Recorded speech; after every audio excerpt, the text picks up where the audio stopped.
Bagi Presiden Amerika Serikat Donald Trump, kematian pemimpin tertinggi Iran Ayatollah Ali Khamenei mungkin jadi akhir dari kemenangan.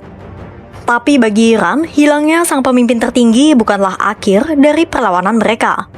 Kematian Khamenei justru jadi pemicu sebuah mekanisme pertahanan yang telah disusun Iran agar mereka tetap bisa beroperasi bahkan di situasi tanpa pemimpin, alias bergerak tanpa kepala. Karena hanya dalam hitungan jam usai kabar duka Khamenei meluas, Iran langsung melancarkan serangan. Mereka bergerak secara terdesentralisasi tanpa komando tunggal di pucuk kepemimpinan. 27 pangkalan militer Amerika Serikat langsung dihujani dengan gelombang drone dan rudal yang seolah tak berujung. Kini, Iran punya waktu 60-90 hari untuk memulihkan suksesi kepemimpinan. Meski masa transisi akan memakan waktu sekitar 3 bulan, bukan berarti serangan Iran akan berhenti. Iran bisa terus menembakkan segerombol rudal dan drone meski kursi pemimpin tertinggi kosong. Dan justru itu yang jadi tantangan bagi Amerika Serikat lantaran tidak ada sosok yang menjadi rem untuk IRGC menghentikan serangan. Amerika Serikat harus berpacu dengan waktu untuk menyelesaikan misi sebelum amunisi mereka yang mahal itu terkuras habis. Apa yang terjadi dengan Iran usai Khamenei meninggal dunia, dan bisakah Amerika Serikat bertahan dengan amunisinya yang menipis?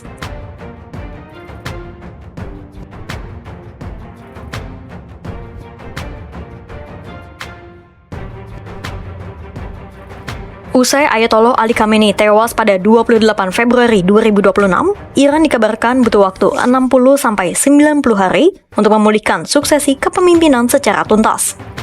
Selama masa transisi itu, ada 4 skenario yang mungkin terjadi.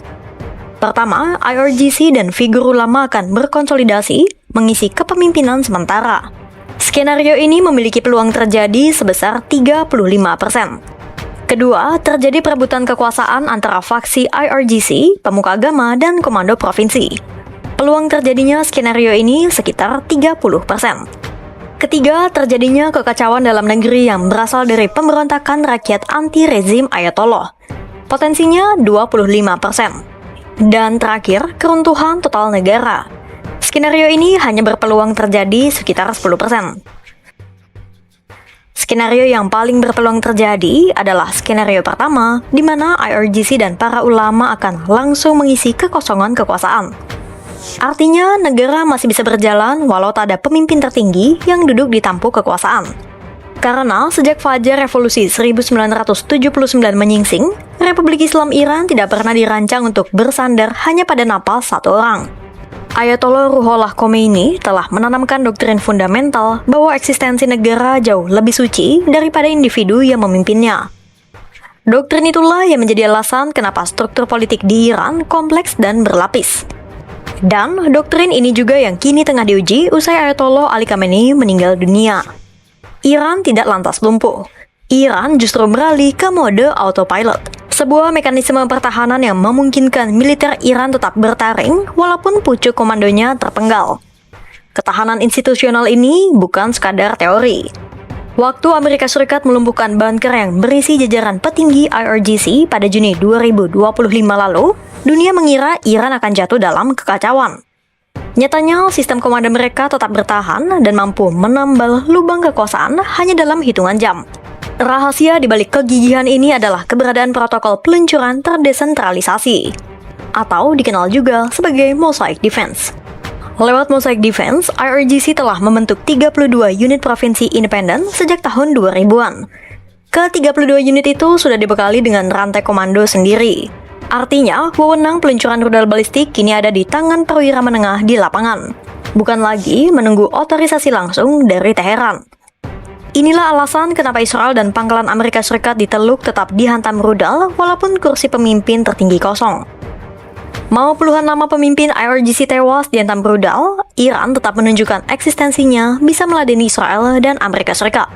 Duo sekutu itu kian sulit mencapai kemenangan cepat karena mustahil mereka mematikan 32 pusat komando yang tersebar di pegunungan tersembunyi secara bersamaan.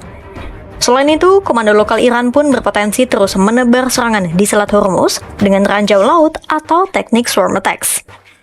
Militer Iran masih bisa berjalan walau transisi politik masih terjadi. Ini adalah kabar buruk bagi Amerika Serikat dan Israel. Karena sebelum pusat kekuasaan baru di Iran benar-benar terbentuk, negosiasi akan jadi lebih sulit dijalin. Karena tidak ada yang bisa memberi keputusan tunggal apa niat politik Iran, dan tak ada yang bisa memerintahkan penghentian operasi rudal balasan.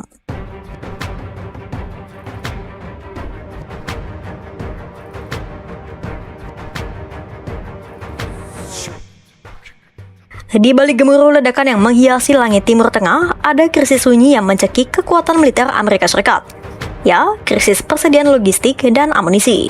Di Washington, para jenderal Pentagon tidak hanya menghitung jumlah target yang hancur, tapi juga menghitung sisa rudal dan amunisi di gudang persenjataan mereka. Karena strategi autopilot Iran membawa kabar mematikan bagi Amerika Serikat. Strategi Mosaic Defense Iran yang bisa menyerang terus-menerus tanpa kepala berpotensi menguras habis stok amunisi Amerika Serikat. Resiko ini dikabarkan sudah diperingatkan oleh Kepala Staf Pasukan Gabungan, Jenderal Dan Kane. Dan kini, masalah itu kembali disoroti oleh para analis maupun mantan pejabat. Peneliti senior Stimson Center, Kelly Grieco, menyampaikan kepada The Wall Street Journal bahwa serangan salvo-teks dari Iran bisa menghabiskan logistik Amerika Serikat dengan sangat cepat.